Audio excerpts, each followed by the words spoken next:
দেখেন, এখন ডিজিটাল জমানা, মানুষ এখন অনেক শিক্ষিত, আগের সেই জমানা নাই।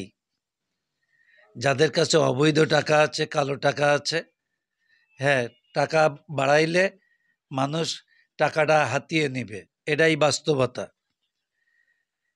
টাকা নিবে ঠিকই, কিন্তু ভোটাররা যাকে ভোট দিবে, দে হ্যাভ টেকেন ডিসিশন। তারা অলরেডি ডিসাইডেড যে তারা কাকে আগামী 7 জানুয়ারি ভোট দিবে। ওই জায়গার থেকে কোনো ভোটারকে কোনো নেতা সরাতে পারবে বলে আমার বিশ্বাস হয় না। তবে নেতারা মুভ করলে কিছু না কিছু তো রদবদল হয়ই। সে রদবদল যৎ সামান্য। এই 4,72,043 জন ভোটার, বাংলাদেশের সবচেয়ে বড় আসন, প্রায় 100 কিলোমিটার লম্বা, সেই কোথায় ইন্ডিয়া, কোথায় খুলনা, কোথায় আশাশুনি, আর কোথায় যশোর, আপনি কল্পনা করতে পারবেন কোথায় সাতক্ষীরা 2, সাতক্ষীরা 3, এতগুলা জাতীয় সংসদ নির্বাচনী এলাকার ভিতরে তালা কলারোয়া। উনি কয়টা ভোট কিনবেন, আর কয়টা ভোটারই বা ওই টাকা নিয়ে ওনাকেই ভোট দিবেন?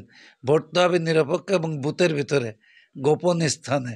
ওখানে যেই তো নিজের মেমোরির কাছে জিজ্ঞাসা করবে যে কোন মানুষটা সমাজের জন্য ভালো, কোন মানুষটা দলের জন্য ভালো, কোন মানুষটা সৎ, কোন মানুষটা নামাজি, কোন মানুষটা বেনামাজি, কোন মানুষটা হারাম খায়, কোন মানুষটা সৎ ইনকাম খায়, কোন মানুষটা ইনকাম করে সমাজের মানুষের ভিতর বিলাই দেয়, কোন মানুষটা সমাজের মানুষকে পুলিশ দিয়ে হয়রানি করে টাকা ইনকাম করে নিজের পরিবারের ভাগ্য উন্নয়ন করে।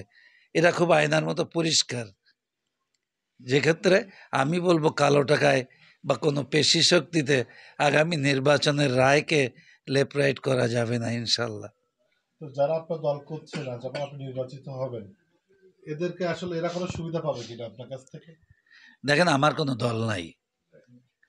বাংলাদেশ আওয়ামী লীগ এই দক্ষিণ এশিয়ার একটা প্রাচীনতম দল, রাজনৈতিক দল, আমাদের জাতির পিতার নিজে হাতে গড়া একটা রাজনৈতিক দল, যেটার কর্ণধর এখন জাতির পিতার এতিমকন্যা জননেত্রী শেখ হাসিনা। আমি ওই দলের একজন ক্ষুদ্র সদস্য মাত্র। আর ইলেকশনের পূর্বে আপনি যেটা বলেছেন সেটা হলো আমি স্বতন্ত্র প্রার্থী, সেটাও জননেত্রী শেখ হাসিনার নির্দেশে। উনি স্বতন্ত্র প্রার্থীদেরকে নির্বাচন করার সুযোগ তৈরি করে দিচ্ছে। This is first time in Bangladesh. তো সেক্ষেত্রে আমার সাথে যে সমস্ত সহকর্মীরা আছে, মাননীয় নেত্রী বলেছেন বাগানে অনেক ফুল ফুটবে, 7 জানুয়ারি শ্রেষ্ঠ ফুলটা তিনি বেছে নেবেন। যিনি নমিনেশন পেয়েছেন তিনি বিজয়ী হলেও বাংলাদেশ আওয়ামী লীগের সংসদ সদস্য, যিনি স্বতন্ত্র ইলেকশন করছে, যেমন আমি জেলা আওয়ামী লীগের সম্পাদকীয় মণ্ডলীর সদস্য, বঙ্গবন্ধু সৈনিক লীগের আমি ভাইস প্রেসিডেন্ট এবং সাবেক সফল সাধারণ সম্পাদক। আমাদের কিন্তু কারোর কোনো নোটিশ নাই দল থেকে বহিষ্কারের বা সাজাপ্রাপ্তর। সুতরাং আমরা নির্বাচিত হলে বাংলাদেশ আওয়ামী লীগেরই সংসদ সদস্য হব। জি, মার্কা আমার বলারও আগে আমি দেখেছি সাতক্ষীরা ডিসি অফিসে দোলনা মার্কা আমার নামে বরাদ্দ হয়েছে। আমি ওখান থেকে প্রায় 50 কিলোমিটার দূরে আমি খলিলনগর ইউনিয়নে গিয়ে পৌঁছাই, দেখি তারা আমার মার্কার মিছিল দিচ্ছে।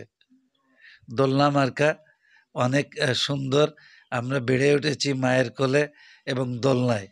দোলনা আমার তালাকলার মানুষের অত্যাধিক প্রিয় একটা মার্কা। তারা প্রতিনিয়ত দোলনার বিজয় কামনা করছে। আমি আশা করি আগামী 7 জানুয়ারি নিরপেক্ষ নির্বাচন হবে এবং জিরো টলারেন্স যেটা ঘোষিত হয়েছে সেটা বাস্তবে রূপ দিবে। সাতক্ষীরা জেলা প্রশাসক, রিটার্নিং অফিসার, পুলিশ সুপার, নির্বাচনী কর্মকর্তা এবং সকল প্রকার নির্বাচনে নিয়োগপ্রাপ্ত দায়িত্বপ্রাপ্ত সকলেই সজাগ দৃষ্টি রাখবে নিরপেক্ষ নির্বাচনে, এবং সেক্ষেত্রে আমাদের বিজয় সুনিশ্চিত, জনগণের বিজয় সুনিশ্চিত ইনশাল্লাহ। দোলনা মার্কায় ভোট দিন 7 তারিখের সারাদিন। জয় হোক জনতার। আল্লাহ হাফেজ।